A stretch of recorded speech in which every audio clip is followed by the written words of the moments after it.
Hi, welcome to my channel. My name is Anne and today I'm giving you my top 10 favorite books of 2021. I had wanted to film this video between Christmas and New Year and also get it up by then, but I was really tired after Christmas, so I just took it easy and I also had to work. So I'm filming this now on the 2nd of January, so first of all, Happy New Year, Happy 2022. I hope you all have a very happy and healthy year. I read 75 books in 2021, which is one fewer than I did in 2020. I read quite a few 4-star books. My average rating on Goodreads was also 4 stars, and the large majority of books that I read were 4 stars. But I also read about 15 or maybe even 20 5-star books, so I had my pick for these 10 books. And to make things more difficult for myself, I also decided to rank them. Usually when I film these videos, I have 2 books that are my absolute favorites. Every year it's 2 books that really stand out from the rest, this year included. And then the other 8 are just in no particular order. I usually do that. But this year I decided to actually make a top 10 out of the list.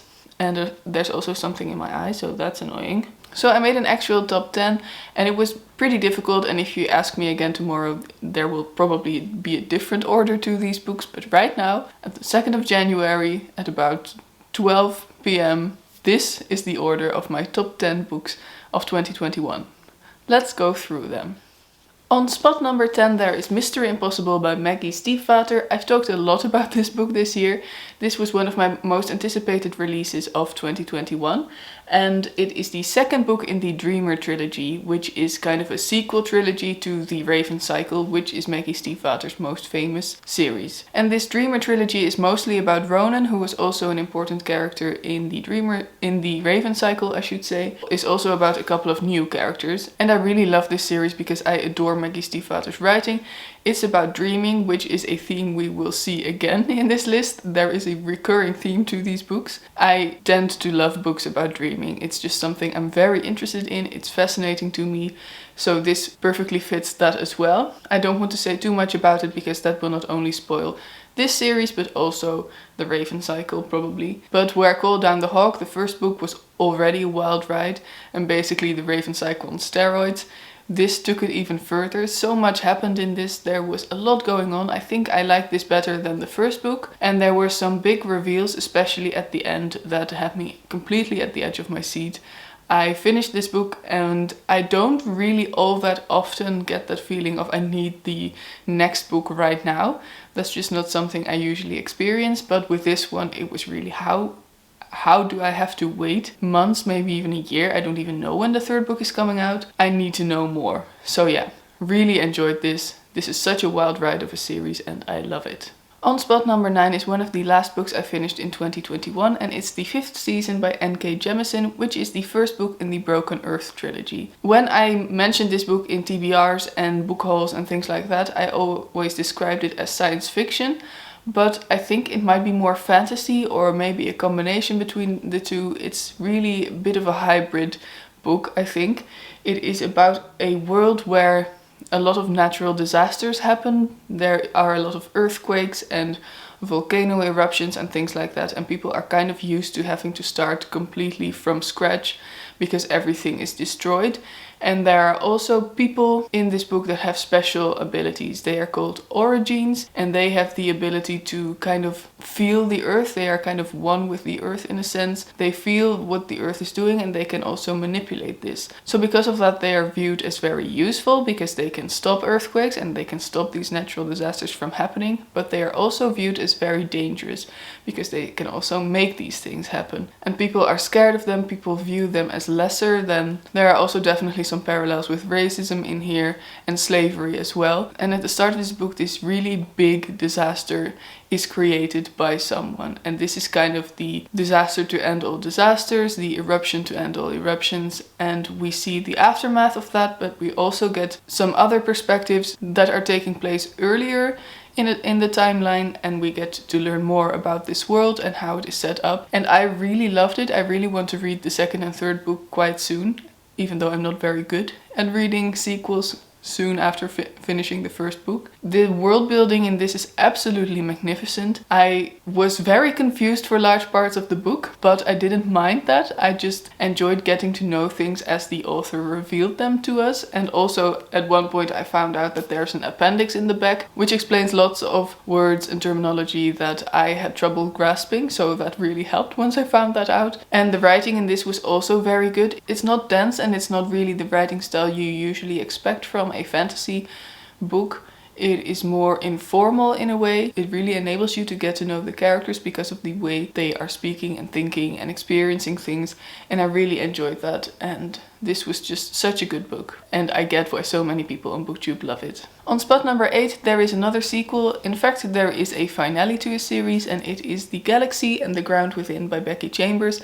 This will probably not come as a surprise to many of you, although you might have expected it to be higher, because this is the finale to my all-time favorite series, the Wayfarer series, the first book of which is The Long Way to a Small Angry Planet. This is a sci-fi series and I love sci-fi. It is also a hopeful series. I think it is called Hope Punk. I'm not entirely sure. There is a term for series or books that don't go into all the grim, dark stuff, but really are hopeful and joyful and are more about human connections and also about happiness. And this series definitely fits that as well. You shouldn't expect everything to be fluffy and happy and joyful all the time, because there are problems here. There are characters with traumas and there is discrimination and there's everything that humans go through. But there's also the happiness, and I really like that. It's very hopeful. It is about lots of different kinds of people, humans, but also other races, alien races. It's set in space. It's wonderful and beautiful, and I love this series with everything I have. This is the fourth and final book, and I was sad that it is over now because of the way this series is structured. They are companion novels and not truly sequels, so they each tell their own story. There was definitely room for more stories within this universe, but I also understand that Becky Chambers wants to explore different books and explore different stories. So this was the last one. I'm sad about it, but it was a very beautiful way to end the series, I think. This was my least favorite out of the 4. I did give it 5 stars, but I did briefly consider giving it 4 stars. But because of my love for this series and the characters and the world, I did end up giving it 5 stars. On spot number 7 we've got a graphic novel, and it is of course Heartstopper Volume 4 by Alice Oseman. This is, like I said, the 4th volume in the Heartstopper series, which is a graphic novel series about Nick and Charlie, who meet in high school and they become friends, but it quickly turns into something more, and by the time we get to the 4th volume they have a very clearly established relationship. And this was my favorite volume out of the 4 we've got so far. It deals with some heavier topics than the first 3, even though there was definitely discussions of more serious topics in those as well. There is of course homophobia and what it means to come out to family and friends and school. But in this one we also go into mental illness. Charlie struggles with mental illness. There is discussion of eating disorders and of depression and anxiety, and it was very beautifully done. The expectation of graphic novels is that maybe you can't go as deep as you can in an actual novel, in a fully written novel, but I think that expectation is wrong, because a good graphic novel knows exactly what it's doing. Every word matters in a graphic novel, and I've experienced that with other graphic novels like On a Sunbeam by Tilly Walden, for example, but in this one it's also very clear. It doesn't seem when you first look at it like this will be a very serious read, but it really hits a note. It's really very thoughtful and respectful to mental illness, to people with mental illness. And I think it really shows what mental illness does to a person, but also to the loved ones of a person. And I really appreciate it for that. So if you need another reason to go read Heartstopper, which is a BookTube and Bookstagram darling, everyone loves Heartstopper, please take this as another reason to pick it up. On spot number 6 we've got a collection of short stories, and it's Dancers on the Shore by William Melvin Kelly. Last year, William Melvin Kelly's book A Different Drummer was one of my favorite books of the year, and this year he makes a list again. This is the second book I've read by him, and it was another very clear 5-star read. William Melvin Kelly was an absolutely amazing writer. His writing style is unlike anything I've ever read, and I'm very happy that my father introduced me to his books. They became popular again a couple of years ago because someone came across A Different Drummer drummer and wrote an essay on it, I think in the New York Times or the New Yorker, I don't know, a New York something. And it was picked up again and became popular again, and very rightfully so. William Melvin Kelley has been described as the lost giant of American literature. And I fully agree with that. He should have been one of the big ones. And I view him as one of the big ones because his writing is extraordinary, transcendent all those big words. This one is a collection of short stories, like I said. Some of them are connected to one another, some of them are about the same characters, but they are all very human. They are about people who immediately seem very real, even though these stories are quite short. There are about 10 of them, I think, in here. And it's only 260 something pages. So the stories aren't very long, but they immediately grabbed me and I was moved by them. I felt for the characters. I wanted to know what happened next, also after the story finished. And again, the writing is just so good. He knows exactly how to evoke emotions and certain feelings or certain nostalgia or whatever he wants to evoke. It's beautiful. So if you're looking for more short stories to read, I would definitely recommend picking this up. I should also mention that William Melvin Kelley writes a lot about racism and discrimination because he was a black man writing in the 60s, so that's of course a topic that was very dear to him, and the way he writes about it really touches me as well, which is another reason to pick it up, I think. Now we're getting to the top 5, and on number 5 is a book that I would not have expected to be on here at the start of the year. In fact, I would not have expected to have read this, and it is Ninth House by Leigh Bardugo. I read this because of the Buzzword Reading Challenge. If you've seen my video that wraps up my reading plans for 2021, I'll leave it up above and down below, you'll already know about this. I wasn't expecting to read this because I wasn't really that excited to read it. The only reason I bought it was because it was 50% off at my local bookstore and I liked Leigh Bardugo, so I figured maybe I'll pick it up eventually, years in the future. But then, because of the Buzzword Reading Challenge, I had to read a book with the word house in the title, and this was the only book I had that I hadn't read yet with that word in the title, and then I ended up absolutely adoring it. It was a wild ride from start to finish. I loved the characters, who are all very unlikable, but because of that I loved them.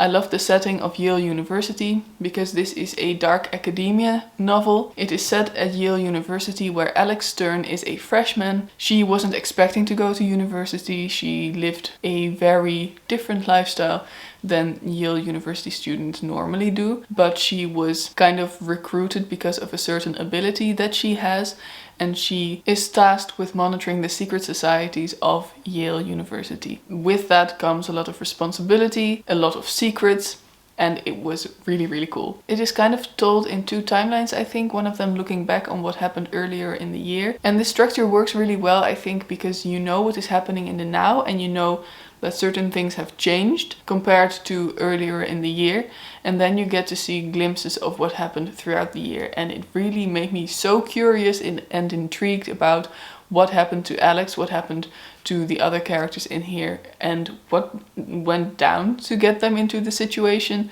they are in. And it was just such a wild ride, such a cool wild ride from start to finish that I absolutely adored. I love Leigh Bardugo's writing style. I already knew that. This is the first adult novel that I've read from her. I think it's also the first one she has written. And I know it had kind of mixed reviews on BookTube and Goodreads and wherever. I think that might have had to do with expectations as well, because it is very different from the Grisha-verse books.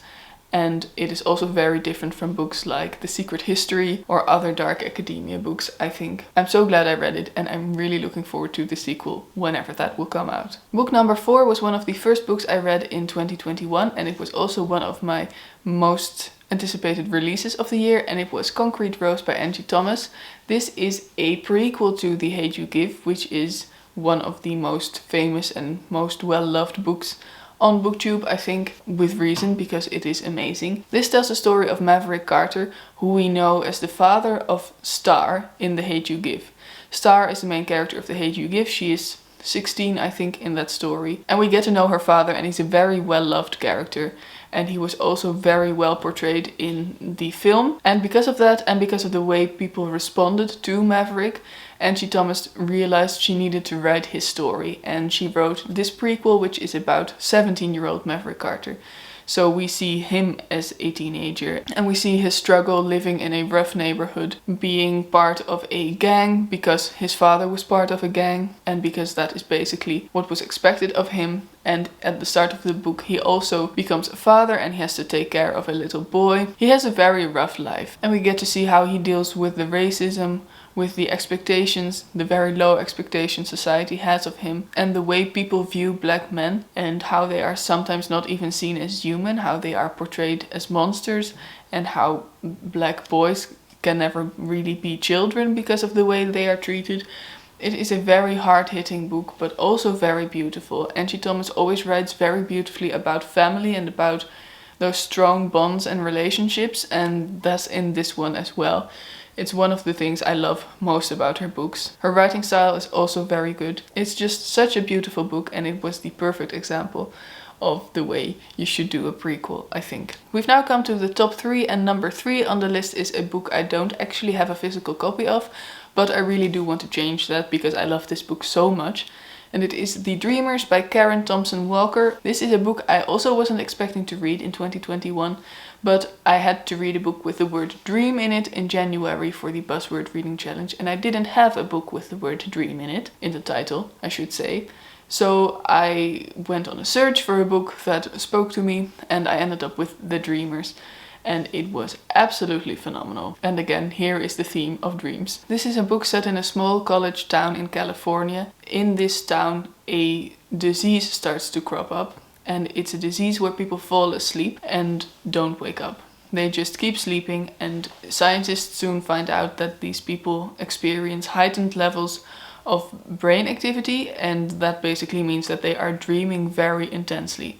Hence the title, The Dreamers. And it's a story about what happens when an unknown disease strikes, which was very interesting to read at the start of 2021. It is about how relationships change. It is about how a town stops functioning because this town basically goes in lockdown. No one is allowed in or out because they want the disease to remain contained within this town. And we follow a couple of different characters. I have to think back a bit because it's been so long since I read this. We follow a couple of different characters who are very different from one another. I think one of them is a college professor. One of them is a little girl who has a very paranoid father who's been waiting for the end of the world. So now he is kind of proven right. There is also a young couple who have just gotten a baby. There's a scientist who looks into this disease and who tries to figure out what's going on. And there is a college student who is one of the first ones to be in contact with the disease, I think. And through all of them you get to see this story, and all of them view things very differently, of course, which makes for a very interesting story because you get to see all these different perspectives on what's happening. The writing style was absolutely magnificent. It was very atmospheric, almost a bit dreamy, which was very cool, and just a little bit different in terms of vocabulary and word choice and the way things are structured. It is also kind of looking back on what's happening. You realize while reading that these events are already in the past, which adds another dimension to the story as well. And I just loved it. It taught me a lot about writing as well, I think, and about writing about dreams, because I'm also writing a story about dreams. So I loved it because of that as well. Then we're getting to the top 2, and as always these books are ahead of the rest. These are the 2 books I loved most and that I would consider new favorites, I think. And as I'm saying this, I'm still in doubt about which one reaches the top spot and which one is number 2. And I think I'm actually switching it around as we speak, because I realized that one of them is actually an all-time new favorite and one of them was just very, very, very, very good. So yeah, number 2 is Kindred by Octavia E. Butler. This was extraordinary. It is a combination of a sci-fi and a historical novel, and it is about Dana, who lives in 1976, and she's a writer. She's a black woman, I should also say, which is very important to the story. And then at the start of the story, she is transported to 1815. So she travels through time and she lands basically in the south of America in 1815, and she is considered to be a slave because she is a black woman, so people automatically think she is a slave, especially because she is around the plantations. And there she meets Rufus, who is a white boy, and he is the son of a plantation owner. And she quickly realizes that she is connected to Rufus. And she also realizes that she is transported there because he is in danger and she has to save him. This keeps happening. She keeps being transported there and then back to her own time. But she keeps being away for longer, and it's only quite a short book. I think it's not even 300 pages, but it packs such a punch. It is so well done. It's very fast-paced, it's very emotional, it's gripping, it's suspenseful. I felt so scared throughout reading this because Dana, who is a modern woman, is now considered a slave, and she is also treated as a slave, and she meets all these black people from the 19th century and she gets to know them and you get to know them. And it's a bit hard to describe, but it's just such a well done novel. In terms of sci-fi, it's such a good novel. In terms of historical fiction, it's such a good novel. And it's also a commentary on racism, on slavery. It's just all of those things it does magnificently well. It's also very well written. The writing style is a bit different. It is short sentences, to the point, but it works very well for this novel. It also gives you a sense of Dana and her personality. And I could go on rambling about this book slightly incoherently, but all I want to get across is this is such a good book, and I urge everyone to read it because you will learn more about the history of racism, of slavery. It's educational as well as being a remarkable feat in literature. And then on the number 1 spot of my top 10 books of 2021, my favorite book of the entire year is another book from the 70s, because Kindred was written in the 70s, and it is another book written by a woman, and it is The Lathe of Heaven by Ursula K. Le Guin. This is another sci-fi novel as well, and it's also a novel about dreams, so it's all my favorite things, it seems. Sci-fi, dreams, written by a woman. Are there any books by men on here? Yes, one book by a man. Okay. Anyway, back to The Lathe of Heaven, because this is my favorite book of the year. This is also, again, a very short book. It's not even 200 pages, and it is about George Orr, and he is an unremarkable man. He lives an unremarkable life, apart from the fact that he can change reality through his dreams. And because of an unfortunate incident, he is forced to go into therapy with a man called William Haber, Dr. Haber. I keep forgetting their names, even though I love this. And Dr. Haber soon realizes that George's ability is actually real, that he is not making things up. And Dr. Haber also finds out a way to exploit this. He wants to make the world better through George's dreams. Of course, that all goes awry and things don't exactly work out the way Dr. Haber wants. But this is a very interesting novel. You get to see the story from both George's perspective and Dr. Haber's perspective, and that makes it a very psychological novel as well, because you see George being afraid to go to Dr. Haber to be forced to do things he doesn't want to do. And you also get to see Dr. Haber, who thinks he's fully in his right, and this power kind of going to his head because he thinks he can make the world a better place. You get to see both of them. It's very well written. It's also very cool sci-fi. It is utopian / dystopian. I would say mostly dystopian. And the way the world keeps changing because of George's dreams is very cool as well. Like I've said numerous times, I love stories about dreams. I think they're very interesting. And because we know so little about dreams, I think it's also so much fun to see what writers make of it, what they come up with. And this is just, in my opinion, a masterpiece when it comes to that. I don't really know what else to say about it. Usually the books that I love the most, I find quite difficult to talk about because I want to convey my love of them so much that I just don't find the right words. The writing style in this is magnificent. The story is magnificent. I think because of the novel is so short, everything has to work perfectly and everything is a very deliberate cog in the machine of this story. And that's definitely the case for The Lathe of Heaven. I read it in 2 or 3 days and I was blown away. I was completely reeled in. I was invested. It was everything. And I adored it. And there you have it. Those were my 10 favorite books of 2021. I had a good reading year in 2021. I read lots of amazing books, as you've just seen. And I hope to have another good reading year in 2022. Please look out for my video with my reading plans, which I'll be filming later today, probably. In a comment down below, please let me know what was your favorite book or some of your favorite books from 2021. I'd love to hear, because I love to hear what other people love reading. If you have any recommendations for books about dreams, I'd love to read more of those. And please like this video if you liked it and subscribe to my channel if you want to see more of me in the future. And have a wonderful day. Bye!